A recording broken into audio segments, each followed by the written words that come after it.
కావాలండి? పేపర్స్ ఏమైనా వెతుకుతున్నారా? లేదు, డాక్యుమెంట్స్ కోసం వెతుకుతున్నాను, ఆఫీస్వి. ఇంత రాత్రి వేళ? వాటితో కొంచెం పని ఉంది. అది ఏం కాలేదుగా? అదే లీలా హత్య జరిగింది. వాళ్ళ ఇంట్లో పోలీసులు అనుకుంటున్నారు నేనే తనని ఎవరో నన్ను ఇరికించడానికి ట్రై చేస్తున్నారు.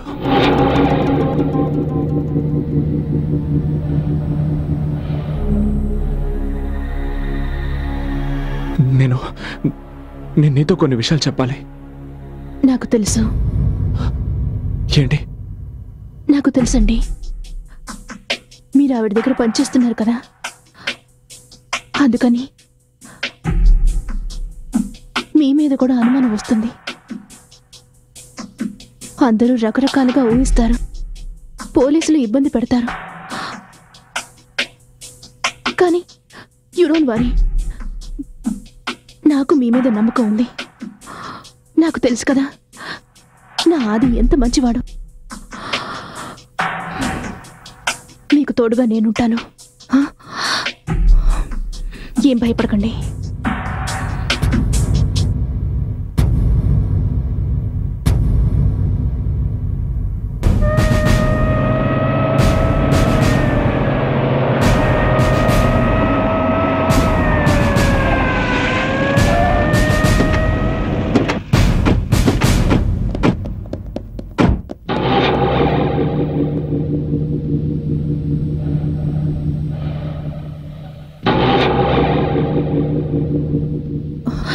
అది పోలీసులు వస్తున్నారు.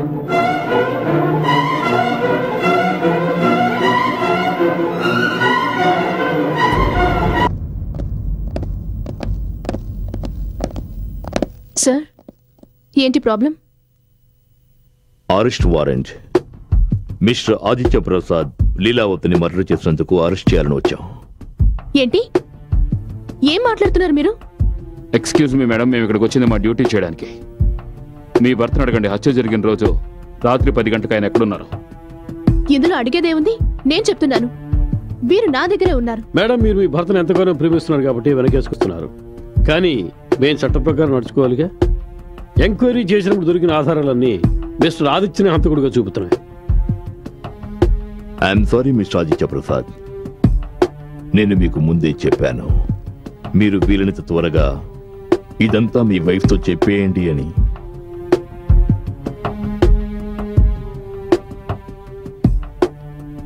I'm sorry. ఇప్పుడు మిమ్మల్ని మీ భార్య ముందే అరెస్ట్ చేయక తప్పడం లేదు. ఏమిటి మీరు చేస్తున్న పని? మీకెవరో రాంగ్ ఇన్ఫర్మేషన్ ఇచ్చారు. ఈయన అలాంటి వారు కాదు.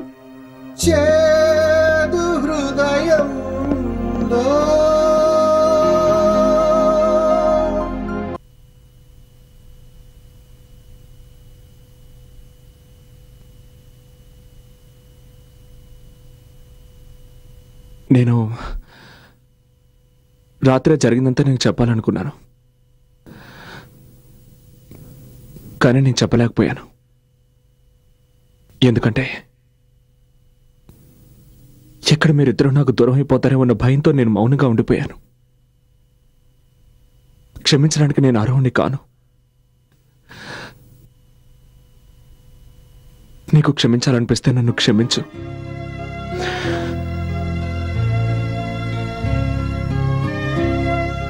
నిజంగా నేను ఎవరిని హత్య చేయలేదు. కానీ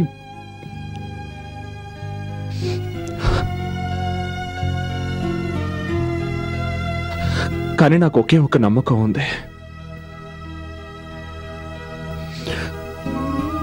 ఒక లాయర్ ఉన్నాడు, పేరు భానుప్రకాష్. ఆయన లీలాని తన భర్త కేసు నుంచి బయటికి తీసుకొచ్చారు. ప్లీజ్ అతన్ని వెళ్ళి కలు.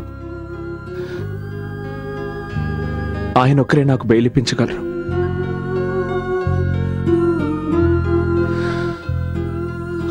Okay, I'm sorry. Trust me, I'm not a murderer.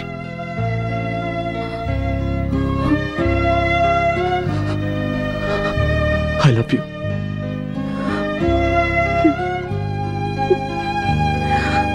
Hey.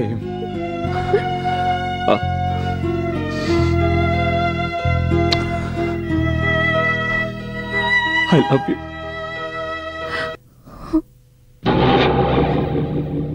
చూడండి మేడం, నేను మీ సెంటిమెంట్ని అర్థం చేసుకోగలను.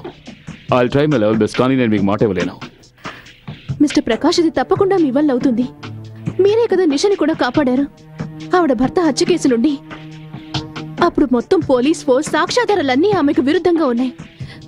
నాకు మీ మీద పూర్తి నమ్మకం ఉంది. ఇది కేవలం బెయిల్ మాత్రమే. ప్లీజ్ కాదనకండి. Mrs Aditya Prasad, I'm lawyer. నేను చేయగలిగిందల్లా ఒకటే, మీ హస్బెండ్కి బెయిల్ ఇప్పించగలను. కానీ ఆ తర్వాత లీలావతి హత్య కేసు నుంచి విడుదల చేయించడం అనేది ఇట్ డిపెండ్స్ అపాన్ అపోజిషన్. వాళ్ళ దగ్గర ఎలాంటి సాక్ష్యాలు ఉన్నాయో, ఎలాంటి ఆధారాలు ఉన్నాయో. Please try to understand me. Let us go step by step. Your honour, ఈ కేసు అద్దంలాగా ఎంతో స్పష్టంగా, ఎంతో క్లియర్గా ఉంది. హత్య జరిగిన చోట హంతకుడి వేలిముద్రలు, సోనియా రాసిచ్చిన స్టేట్మెంట్, ఆదిత్య ప్రసాద్ హంతకుడని, నేరస్తుడని రుజువు చేయడానికి ఈ సాక్ష్యాలు సరిపోతాయి your honour. One more thing, Sonia చెప్పిన దాన్ని బట్టి ఆదిత్య ప్రసాద్కి లీలావతికి అక్రమ సంబంధం ఉండేది. పెళ్ళైన తర్వాత కూడా యువర్ ఆనర్ అతను ఈ సంబంధాన్ని కొనసాగించాడు. ఎనీవే, నేను చెప్పదలుచుకున్నది ఏమిటంటే, ఆదిత్య బహుశా తనకి తెలియకుండానే సత్యని ప్రేమించుంటాడు. ఏ రోజైతే లీల మనసులోంచి అతన్ని తోసేసిందో ఆయన భరించలేకపోయాడు. హత్యకి 2 రోజుల క్రితం తాగిన మైకంలో తప్పకుండా నేను లీలావతికి బుద్ధి చెబుతానని అతను సోనియాతో చెప్పాడు. అనుకున్నట్టుగానే పథకం ప్రకారం లీలావతిని హత్య చేశాడు యువర్ ఆనర్. ఇలాంటి క్రూరమైన హంతకుడికి కఠిన శిక్ష విధించాలని కోర్టు వారిని సవినయంగా కోరుకుంటున్నాను. That's all your honour. Your honour, చూస్తుంటే శరత్ కుమార్ గారు చాలా తొందరపడుతున్నట్టున్నారు. ఆయనే గనక న్యాయమూర్తి అయితే నిందితుడిని కోర్టులో ప్రవేశపెట్టడానికి ముందే ఉరిశిక్ష విధించేలా ఉన్నారు. యువర్ ఆనర్, నేను విచారించవలసిన సాక్షుల్ని ప్రవేశపెట్టడానికి ముందు ఆయన గారి సాక్షుల్నే కొన్ని ప్రశ్నలు అడగాలనుకుంటున్నాను. అందరికంటే ముందు మిస్సెస్ సోనియాని విచారించాలని కోరుకుంటున్నాను యువర్ ఆనర్. మీకు ఆదిత్య ప్రసాద్ గారు ఎలా తెలుసు? నేను ఆదిత్య ఒకే యాడ్ ఏజెన్సీలో పనిచేస్తున్నాం. ఐఎమ్ సారీ, పని చేసేవాళ్ళం. బట్ నేను తెలుసుకున్నది ఏమిటంటే, మీరు కావాలనే ఆ యాడ్ ఏజెన్సీని వదిలేశారు. am I right? రైట్. అందుకు కారణం కూడా ఉంది. లీలావతితో చనువు ఏర్పడిన తర్వాత తనకి నా గురించి లేనిపోనివన్నీ చెప్పడం మొదలుపెట్టారు. లీలావతి అతని మాటలు నమ్మి కంపెనీ షేర్స్ మొత్తం కొనుక్కున్నాక నన్ను అక్కడి నుంచి పంపించేశారు. ఓ, అయితే మీకు లీలావతి ఎప్పటి నుంచి తెలుసు? ఆవిడ మా యాడ్ ఏజెన్సీకి ఎప్పటి నుంచి రావడం మొదలుపెట్టారో అప్పటి నుంచి. ఆవిడ గారి భర్త మిస్టర్ రమేష్ నారాయణ. నేను మిమ్మల్ని అడిగింది మిస్టర్ రమేష్ నారాయణ గురించి. ఆయన్ని జూలై 6న హత్య చేశారు. ఆయన మీకు ఎప్పటి నుంచి తెలుసు? ఆయన నాకైనా తెలీదు. యువర్ ఆనర్, నేను వాచ్మెన్ ఎంక్వైరీ చేయాలనుకుంటున్నాను. మిస్టర్ అండ్ మిస్సెస్ లీలావతి దగ్గర పనిచేసిన అతను. అవును సార్, సోనియా మేడం తరచూ రమేష్ గారిని కలుసుకోవడానికి వస్తుండేది. లీలావతి గారు ఉన్నప్పుడేనా లేక ఆవిడ వెళ్ళిపోయిన తర్వాత? లీలావతి మేడం బయటికి వెళ్ళిన సమయం చూసి సోనియా మేడం ఇంటికి వస్తూ ఉండేది. మీరేమైనా అడగాలనుకుంటున్నారా? యువర్ ఆనర్, ఇవన్నీ కొన్ని హోటల్ బిల్స్. వీటిలో సోనియా మిస్టర్ నారాయణతో రాత్రుళ్ళు గడిపింది. అవసరమైతే ఆ హోటల్ స్టాఫ్ని కోర్టులో ఎంక్వైరీ చేయడానికి ప్రవేశపెట్టగలను. మిస్టర్ ఆదిత్య ప్రసాద్ అనుకోని పరిస్థితుల్లో ఇరుక్కుపోయారు. లీలావతిని ఆయన కాదు, నిజానికి లీలావతి ఆయన్ని ప్రేమ వల్ల పడేసింది. నాకు బాధగా ఉంది యువర్ ఆనర్. నిజమైన హంతకుడిని పట్టుకోవడంలో విఫలమైన పోలీసులు తప్పించుకోవడానికి ఒక నిరపరాధిని బలిపశువుని చేయాలని చూస్తున్నారు. నా క్లయింట్ నిరపరాధం నిరూపించడానికి నేను కోర్టు వారిని మరికొంత సమయం కోరుతున్నాను. అంతవరకు నా క్లయింట్కి బెయిల్ మంజూరు చేయవలసిందిగా సవినయంగా కోరుకుంటున్నాను.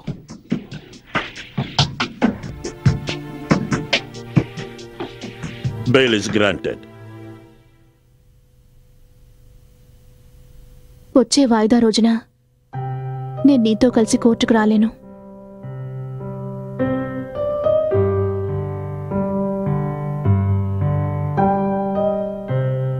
హాస్పిటల్లో ఏదైనా అపాయింట్మెంట్ ఉందా? లేదు, కానీ నేను ఏ మాటల్ని మర్చిపోవాలనుకుంటున్నాను. కోర్టులో నేను అవే మాటల్ని మళ్ళీ మళ్ళీ వినాల్సి వస్తుంది.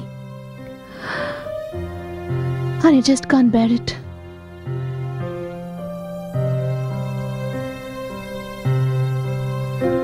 నువ్వెంత బాధపడుతున్నావో నాకు తెలుసు.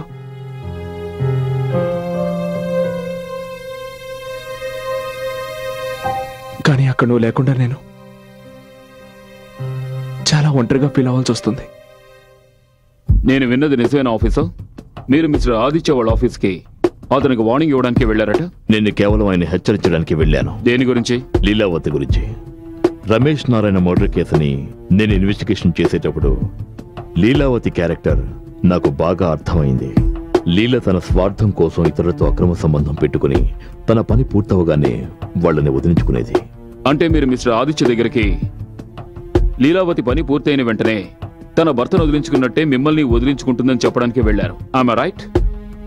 చూడండి, ఏ విషయమైనా ప్రూవ్ కాకుండా నేను దాని గురించి కామెంట్ చేయను. కానీ నాకు ఒక అనుమానం ఉండేది, లీలా ఆదిత్యకు ఏదో ఒక విషయంలో నష్టం కలిగిస్తుందని. Thank you officer.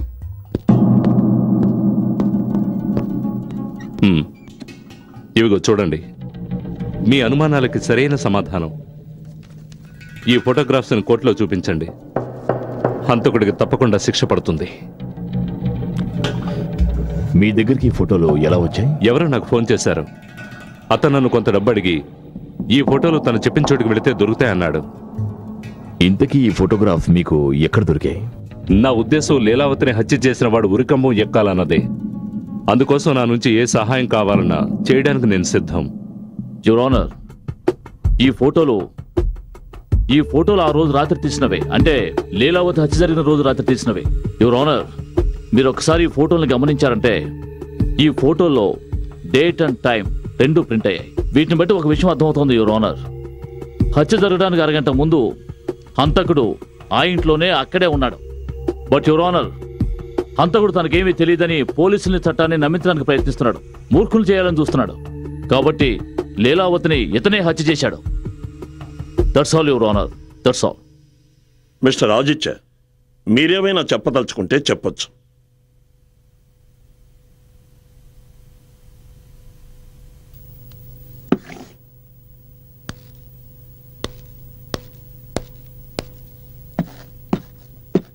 అవును, నేను ఆ రోజు రాత్రి లీలా వాళ్ళ ఇంటికి వెళ్ళింది నిజమే. కానీ అంతకు మించిన నిజం ఏమిటంటే నేను లీలాని హత్య చేయలేదు. ఏ రోజైతే లీలా హత్య జరిగిందో ఆ రాత్రి నేనేదో కొంచెం మాట్లాడాలి. This is what love and affection. నేను తలుచుకుంటే నీ భార్య బిడ్డని కూడా నీ నుంచి నేను వేరు చేయగలను. Shut up! Get out of my house! ఇంతకు మించి ఆ రోజు రాత్రి మా ఇద్దరి మధ్య ఏమీ జరగలేదు. లీలా హత్య ఎవరు చేశారో కూడా నాకు నిజంగా తెలియదు.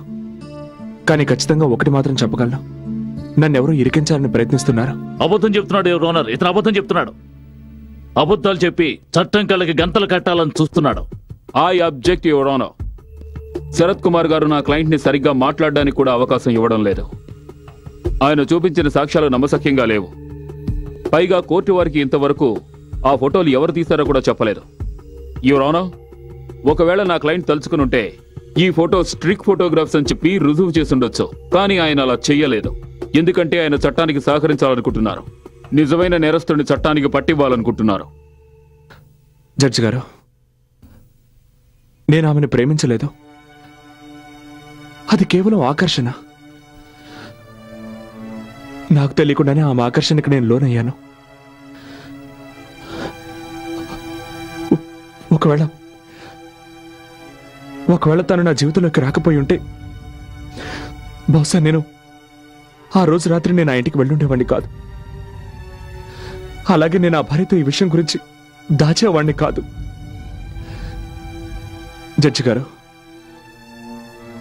ఒకవేళ నేను దోషనై ఉంటే అది కేవలం నా భార్య దృష్టిలోనే. అయినా మీరు నాకు శిక్ష విధించాలంటే విధించండి జడ్జి గారు. నేను ఏ రోజు చట్టవిరుద్ధంగా ప్రవర్తించలేదు. నిజంగా ఎవరిని హత్య చెయ్యలేదు. సార్, నేను జైలుకి వెళ్ళి నా భార్య బిడ్డలకి దూరంగా ఉండలేను sir. I love them. I love you.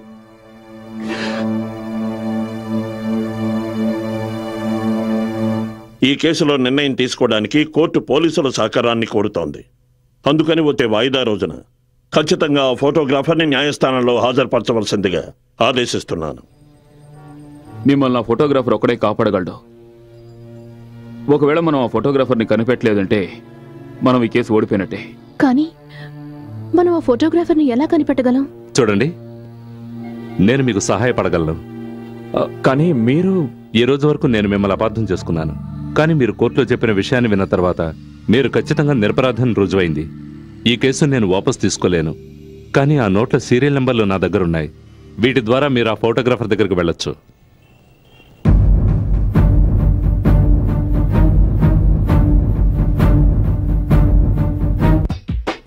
ఇక్కడికి అతను నన్ను డబ్బు తీసుకురమ్మన్నాడు.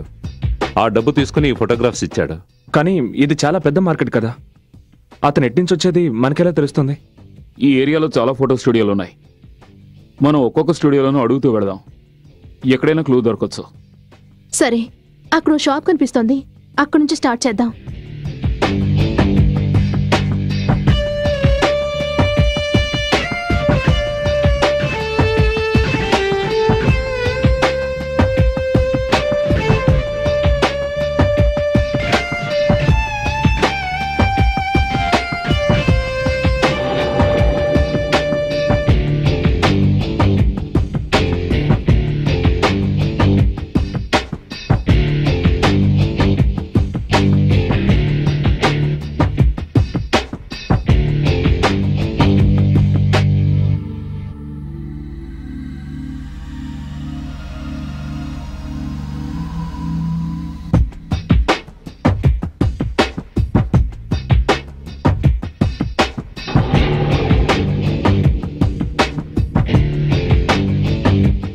దొరికాయి. ఇవి అవే సీరియల్ నోట్లు. ఈ నోట్లు మీకు ఎలా దొరికాయి? ఎవరెవరో ఇస్తూ ఉంటారు, జ్ఞాపకం ఎలా ఉంటుంది సార్? అందుకే ఈ లిస్ట్ తీసుకుని మేము మీ దగ్గరికి వచ్చాం. ఇక నుంచి ఎవరైనా 100 రూపాయల నోట్లు తీసుకుని మీ దగ్గరకు వస్తే ఈ లిస్టు ఆ నెంబర్లు మ్యాచ్ అవుతున్నాయేమో చూడండి. ఒకవేళ మ్యాచ్ అయితే వెంటనే మాకు ఫోన్ చేసి చెప్పండి. అలాగే. చూడండి, మా నెంబర్స్ ఇందులో ఉన్నాయి. ఓకే, ఇప్పుడు అర్థమైంది సార్. నెంబర్లు మ్యాచ్ అవుతున్నాయి. బట్ మళ్ళీ అతను ఆ స్టూడియోకి రావాలి. ఆ స్టూడియో అతను మనకు ఫోన్ చేయాలి. మీరు చెప్పింది నిజమే.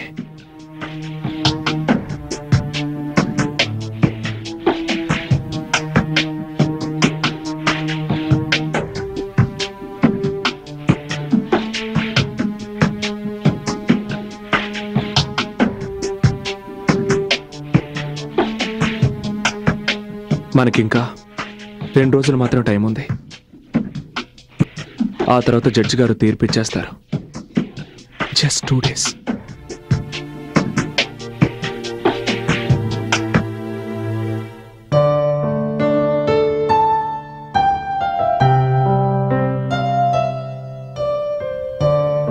అది నీకేమీ కాదు. నువ్వేమీ చేయలేదు కదా. నాకు నమ్మకం ఉంది. నీకు తోడుగా నేనున్నాను. పోలీసులు ఇంతవరకు ఆ ఫోటోగ్రాఫర్ని కనిపెట్టలేకపోయారు. అయినా న్యాయస్థానంలో ఆదిత్య ప్రసాద్కి వ్యతిరేకమైన సాక్ష్యాలున్నాయి. అందుకని ఈ సాక్ష్యాధారాల దృష్ట్యా ఆదిత్య ప్రసాద్కి సంబంధించిన ఈ కేసులో ఈ న్యాయస్థానం... ఒక్క నిమిషం జడ్జి గారు ఇన్నాళ్ళు ఎవరికీ తెలియకుండా ఫోటోలు తీసి బ్లాక్మెయిల్ చేస్తున్న ఫోటోగ్రాఫర్ చంద్రవర్మ ఇతనే సార్. మీ పేరు? చంద్రవర్మ. ఈ ఫోటోగ్రాఫ్స్ మీరే తీసారా? అవును. ఎందుకు? అది నా వృత్తి. మీరు ఈ కోర్టులో చెప్పగలరా ఈ ఫొటోస్ మీరు ఎప్పుడు ఏ పరిస్థితిలో తీశారో? బిజినెస్ మ్యాగ్నెట్ రమేష్కి సోనియాకి మధ్య అక్రమ సంబంధం ఉండేది. అది తెలుసుకుని నేను రమేష్ని బ్లాక్మెయిల్ చేసేవాడిని.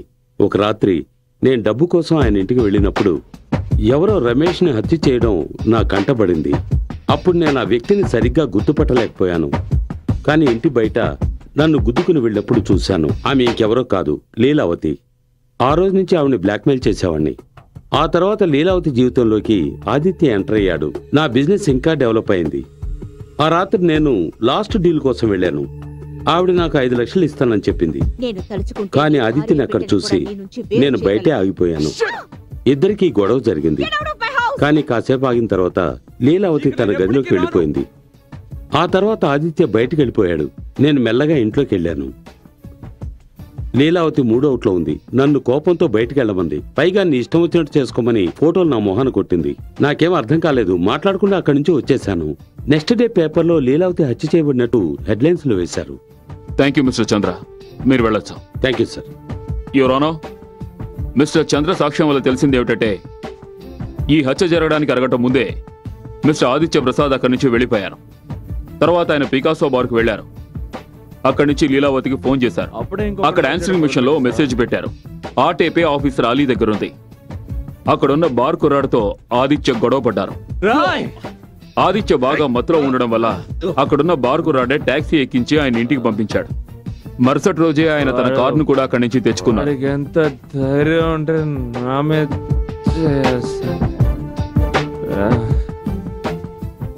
ఈ విషయం బార్ కుర్రాళ్లే సాక్ష్యం చెప్తారు. ఇప్పుడు ప్రాసిక్యూషన్ వారి దగ్గర ఆదిత్య హత్య చేసినట్టు ఎటువంటి సాక్ష్యాలు లేవు.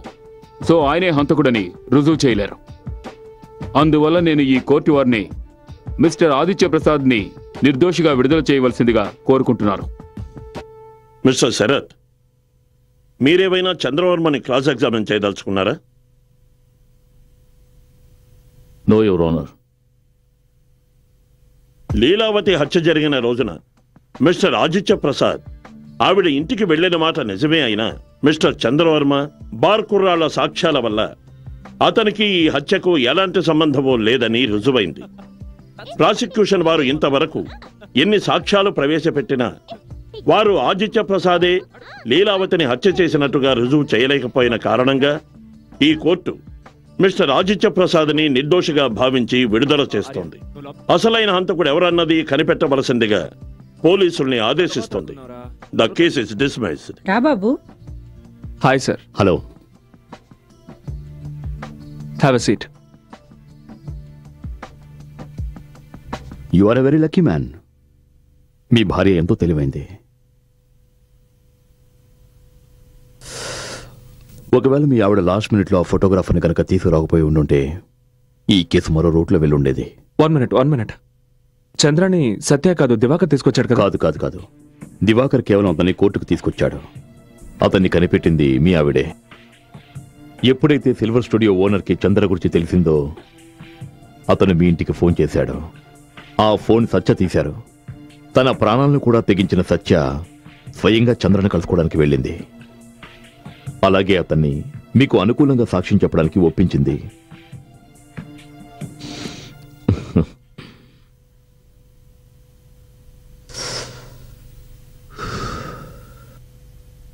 నమస్తే సత్యవతి గారు.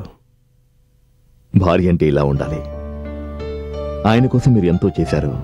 కానీ మీ ఆయన మీ దగ్గర అన్ని విషయాలు దాచారు.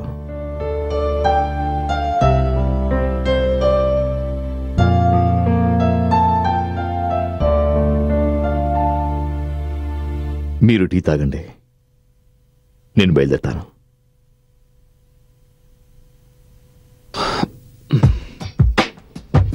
బాయ్. బాయ్.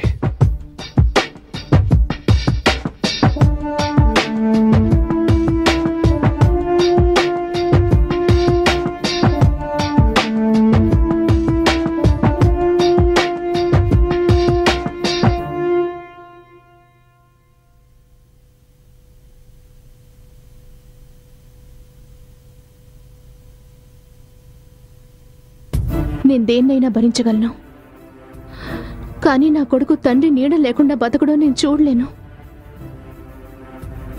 వాడి భవిష్యత్తు కోసమే నేను ఈ పని చేశాను.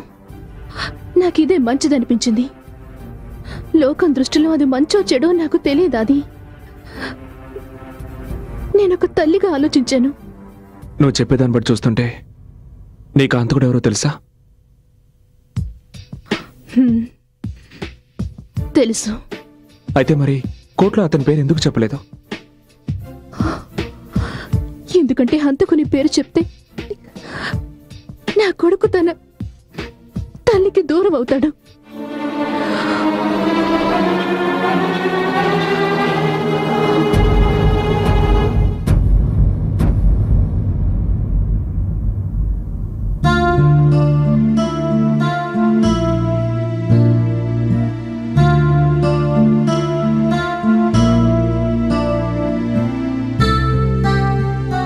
మీరేమనుకున్నారు? నాతో గడపాల్సిన మీరు దాంతో కులుకుతూ ఉంటే నేను చూస్తూ ఊరుకుంటాననుకున్నారా? మీరు ప్రతిరోజు ఆలస్యంగా రావడం, మాటకు ముందు నాతో అబద్ధాలు చెప్పడం, ఆఫీస్ టైంలో ఆఫీస్లో ఉండకపోవడం, మీరు చెప్పే ప్రతి మాటని నేను ఎప్పుడూ నమ్ముతూనే ఉండేదాన్ని. కానీ ఆ రాత్రి రెస్టారెంట్ నుంచి వచ్చిన తర్వాత మళ్ళీ ఆఫీస్కి వెళ్ళాలని చెప్పినప్పుడు నాకెందుకో అది నమ్మాలనిపించలేదు. అందుకే నేను మిమ్మల్ని ఫాలో అయ్యాను. మీరు లీలా ఇంటికి వెళ్ళడం చూశాను. నేను మీ ప్రతి మాటను గమనిస్తూ వచ్చాను. ఆ రోజు అలమార్లో మీ ఇద్దరి ఫోటోలు చూశాక నా అనుమానం నిజమైంది. ఆ రోజు రాత్రి నేను ఇంట్లోంచి వెళ్ళిపోతానని చెప్పినప్పుడు అయితే నన్ను మీరు నా నుంచి చాలా దూరం వెళ్ళిపోయారనిపించింది. నా మనసు విరిగిపోయింది. కానీ నా కాపురం చెడిపోవడం నాకు ఇష్టం లేదు. అప్పుడు నేను నిర్ణయించుకున్నాను, లీలని కలవాలని. నేను తనకి ఫోటోలు చూపించాను, నచ్చ చెప్పాలని ప్రయత్నించాను, మన ఇద్దరి మధ్య నుంచి వెళ్ళిపోమని చెప్పాను. కానీ తను నేను చెప్పిన ఒక్క మాట పట్టించుకోలేదు. పైగా నన్ను ఇంట్లోంచి వెళ్ళిపోమని చెప్పింది. లీలా, నేను తనకి ఎంతో నచ్చ చెప్పాను, కాళ్ళ వేళ్ల పడ్డాను, నా బిడ్డ భవిష్యత్తు గురించి ఆలోచించమన్నాను. ఎంత బతిమాలుకున్నా తను ఏమాత్రం కనికరించలేదు. పైగా నేను నిన్ను సుఖపెట్టలేకపోతున్నానని, అందుకే నువ్వు దాని దగ్గరికి వెళ్తున్నావని, మన పవిత్రమైన బంధాన్ని అపవిత్రం చేసింది, మన ఇద్దరిని విడదీస్తానంది. దాంతో నేను తట్టుకోలేకపోయాను. నేను చేసిన నేరానికి నీకు శిక్ష పడుతుందని నేను ఊహించలేదు.